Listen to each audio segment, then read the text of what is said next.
Hey everyone. So in this video, we want to take a look at the big ideas for section 3.2, part 3. And we really looked at and focused on one big idea, and that was the coefficient of determination, which is r squared. We've got to know our definite, or we've got to know our terminology. So r squared is the coefficient of determination, which is different than r, which is the correlation coefficient. But one of the big things that we need to know about the coefficient of determination r squared is that it's written as a percent. So whenever we write r squared, make sure we write it as a percent. The second thing that we need to know about r squared, or the coefficient of determination, is how to interpret it.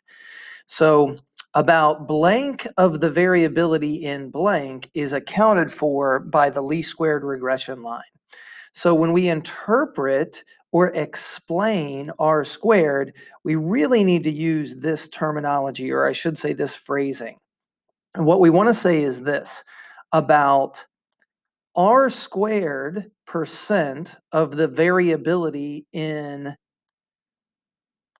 y, and we want to write y in context, is accounted for by the least squared regression line.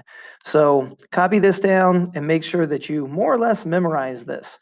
About 85% of the variation in a student's test score is accounted for by the least squared regression line. So r squared is a percent, and make sure that we write y in context. Now, something that we didn't talk about in the lesson, but sometimes it shows up, is the standard deviation of the residuals.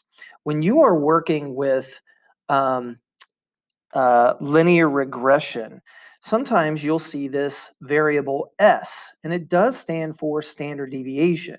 But it's not the same standard deviation of just a set of data that's just one one variable. It is the standard deviation of the residuals.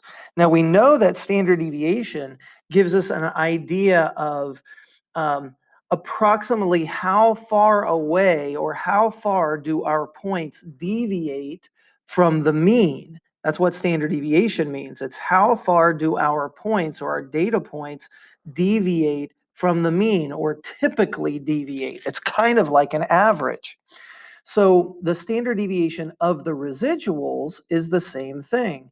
And we would interpret that like this.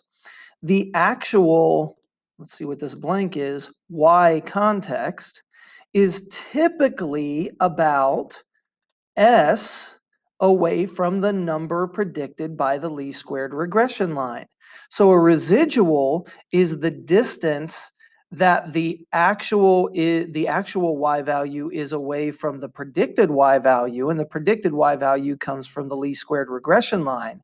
So the standard deviation of the residuals is the actual let's go with test scores again. The actual test score is typically about s away from the number predicted by the least squared regression line. So it's kind of like the average of the residuals. It's not exactly the average of the residuals, but it's what is typically happening, or the typical deviation from the predicted values. And the predicted values are on the least squared regression line.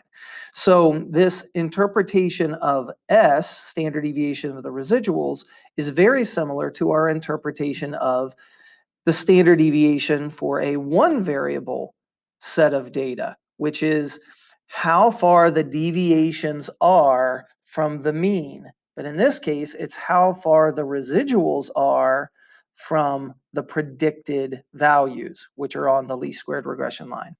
So hopefully this video helps you a little bit to understand coefficient of determination and the standard deviation of the residuals. And hopefully you have a great day.